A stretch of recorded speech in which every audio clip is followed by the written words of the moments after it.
नमस्ते दोस्तों, आज मैं फिर आपके सामने और साथ 11 की पुस्तक और साथ में सांख्यिकी का अध्याय 4 आंकड़ों का प्रस्तुतिकरण का भाग 4 लेकर आया हूँ।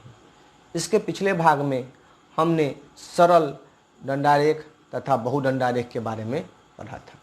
आज हम पढ़ेंगे घटक दंडारेख के बारे में। घटक दंडारेख क्या होता है कि एक ही आयताकार दंड में हम 2 या 2 से अधिक दंडों के बारे में बता देते हैं। जैसे कि यहाँ पे एक उदाहरण दिया गया है कि बिहार के एक ज़िले में प्राथमिक स्तर पर नामांकन, अर्थात क्या कि बिहार में जितने भी एक ज़िले में जितने भी बच्चे थे उन्हें 2 भाग में बांटा गया, छात्र और छात्रा।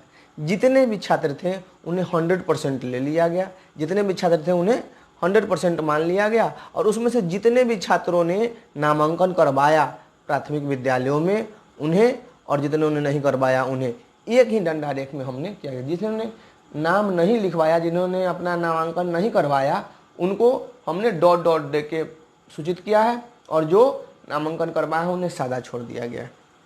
देखते हैं यहाँ पे, जैसे छात्रों ने नामांकन करवाया तो कितने छात्र थे? सारे छात्रों को हमने 100% मान लिया। तो उसमें से 91.5% छात्रों ने क्या करवाया? प्राथमिक स्तर पर नामांकन करवाया। और कितने बच्चों ने नहीं करवाया? तो 8.5% बच्चों ने नामांकन नहीं करवाया। उसी तरह अगर बात करें तो छात्राओं में 58.6% छात्राओं ने नामांकन करवाया, जबकि 41.6% छात्राओं ने नामांकन नहीं करवाया। और कुल को मिला के करें सभी को तो 78 ने नामांकन करवाया और 22.0% ने नामांकन नहीं करवाया। तो घटक दंडारेख क्या होता है कि सरल दंडारेख और बहुदंडारेख में से अलग वो पूरी तरह से एक आयताकार दंड बना लेते हैं। उसी में से जैसे यहाँ पे तो 2 चीज़ों को किया गया। मान लीजिए किसी व्यक्ति के मासिक व्यय के बारे में अगर करना हो कि वह कितना पैसा खर्चा करता है, उसके पास अगर जितने भी पैसे होते हैं उसको 100% मान लिया जाता है और जितना भी पैसा वो खर्च करता है उसे परसेंटेज निकाल के और बताया जाता है कि वो भोजन पर कितना खर्च करता है, पढ़ाई पर कितना खर्च करता है, वो मनोरंजन पर कितना खर्च करता है, वो जमा कितना करता है। ये सबको मान के तो एक से अधिक चर का भी कि अगर वो 30% करता है तो वहाँ पे 30%, 40% और यहाँ पे बता के उसको बना के बता दिया जाए कि वो किस चीज़ पर कितना खर्च करता है तो उसका क्या सूचक है। इसी को बोलते हैं घटक दंडारेख। अगला है वृत्तारेख। वृत्तारेख क्या होता है कि एक पूरा वृत्त बना देते हैं और वृत्त से प्रदर्शित करते हैं। इससे ज़्यादा समझ में आता है कि हाँ कोई चीज़, जब हम लोग पेपर देखते हैं तो पेपर के बीच में दिया हुआ रहता है कि कितने % आदमी ने इसके बारे में हाँ में जवाब दिया और कितने % आदमी में नो में जवाब दिया। तो बना था कि 89% ने दिया, 11% में नहीं में जवाब दिया, जिसमें 2% लोगों ने कहा कि कुछ नहीं कह सकते हैं।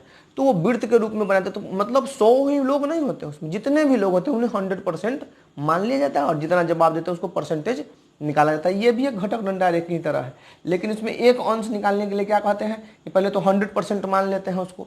तो 100 में आप जानते हैं कि एक पॉइंट पर, एक बिंदु पर 360 डिग्री का कोण बनता है। तो 100 को 360 को भाग देते हैं तो 3.6, मतलब 1%, मतलब 1 डिग्री का कोण अगर बना तो मतलब कितना? 3.6 से भाग देना होगा। तो एक उदाहरण देखते हैं। कार्य स्थिति के अनुसार भारत की जनसंख्या का वितरण करोड़ में। यहाँ पे हमने बनाया है स्थिति क्या है? सीमांत श्रमिक, मुख्य श्रमिक और गैर श्रमिक जो कृषि का कार्य नहीं करते। अब उनको क्या कहें कि जनसंख्या करोड़ में माना है तो 9 करोड़ ऐसे लोग हैं जो सीमांत श्रमिक हैं, 31 करोड़ ऐसे लोग हैं जो मुख्य श्रमिक हैं और गैर श्रमिक कितने हैं? 62 करोड़ लोग। और 2001 में कितना जनसंख्या था? 102 करोड़। अब इनको क्या किया हमने? परसेंटेज में निकाला है। तो परसेंटेज कैसे निकालते हैं आप लोग जानते हैं कि प्रतिशत निकालने के लिए जो संख्या दिया हो रहा है कुल संख्या गुने 100 से करते हैं। तो यहाँ कितना दिया गया है? 9/102 जो कुल संख्या है गुने 100 किया है। तो कितना आया? काट के 450/51। इसको हमने भाग दिया तो 8.83 या इसके आगे जो भी आता तो हमने सिर्फ 2 ही अंक लिया, 8.8 लिया है। अब इसको क्या किया? कोणीय घटक निकालता। कोण बनाने के लिए किससे गुना करना होगा? 3.6 से। तो 3.6 से हमने गुना किया है। 8.8 गुने 3.6 तो 31.68 हुआ। उसके नज़दीकी पूर्ण संख्या होता है 32, तो हमने यहाँ क्या लिया? 32 डिग्री ले लिया। ऐसे ही सब को निकाला है। वैसे ही 31 को 31.4% आया, इसको कोण के रूप में निकाले तो 109 डिग्री। 62 को प्रतिशत के रूप में तो 60.8% आया और कोण के रूप में 219 डिग्री। अब इसको हमने क्या किया कि वृत्तारेख में बनाया। अब वृत्तारेख बनाते कैसे हैं, तो इसका जो परिधि है इस पर इसके केंद्र से एक चिन्ह सीधा पार देते हैं, पार दिया, या कहीं भी आप इसको पार सकते हैं। तो यहाँ से पारा। अब यहाँ से हमको पहला क्या निकालना है, मान लिया 31 डिग्री वाला निकालते हैं तो कितना बनाना है, 109 डिग्री का कोण बनाना है। तो चांद से नाप के 109 डिग्री यहाँ पर पॉइंट दिया और उसको घेर दिया। यहाँ पे लिखा है कि मुख्य श्रमिक जो है उसको हमने पॉइंट दे के क्या किया है, सूचित किया है। अब उसके बाद क्या है, सीमांत है तो उस पर 32 डिग्री का, तो इस पर से जहाँ जो वो आता है उसके अंत वाले से फिर 32 डिग्री का कोण चांद से नाप के यहाँ पे मैंने पॉइंट कर दिया। और क्या लिखा है कि प्लस प्लस जो दिया हुआ है उसको सीमांत श्रमिक मानेंगे, फिर जो लकीर पारा गया है उसको गैर श्रमिक मानेंगे। तो फिर उसको यहाँ से जो बचा सो 219 डिग्री हुआ, तो 219 डिग्री के अनुसार लिख दिया है नीचे मैंने। सन 2011 में कार्य की स्थिति के अनुसार विभिन्न श्रेणियों के लिए भारत की जनसंख्या का वृत्तारेख है, या वृत्त चित्र भी इसे कहते हैं, है ना। तो आसानी से किसी भी चीज़ को अगर हमारे पास जितना भी आंकड़ा होता है, तो आंकड़ा जब हम संग्रह कर लेते हैं तो उसे प्रस्तुत करने के हमारे पास बहुत से तरीके हैं। तो हम कुछ ऐसा तरीका सोचते हैं जो आसानी से सामने वाले को समझ में आए, या हमारे पास भी उसका जब आंकड़ा संग्रहित करके रखें तो आसानी से जब भी हमको ज़रूरत पड़े तो आसानी से हम वो खोज लें जो हमको जानना है। ये नहीं कि विस्तृत रूप से हम संग्रह कर लिए उसको जमा करके रखें, उसको प्रस्तुतिकरण करने के लिए सजाते हैं, तो सजाने के लिए आरेख का प्रयोग करते हैं। तो ये मेन रूप से क्या था कि ज्यामितीय आरेख था।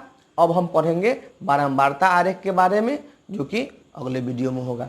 तो आपको ये वीडियो कैसा लगा मुझे कमेंट्स करके ज़रूर बताइए, और इसे अपने दोस्तों के साथ शेयर कीजिए, और अभी तक सब्सक्राइब नहीं किया है तो ज़रूर सब्सक्राइब कीजिए, और हमारे साथ बने रहने के लिए बेल आइकन को भी दबाइए कि जैसे ही हम कोई वीडियो डालें आपके पास पहुंच जाए।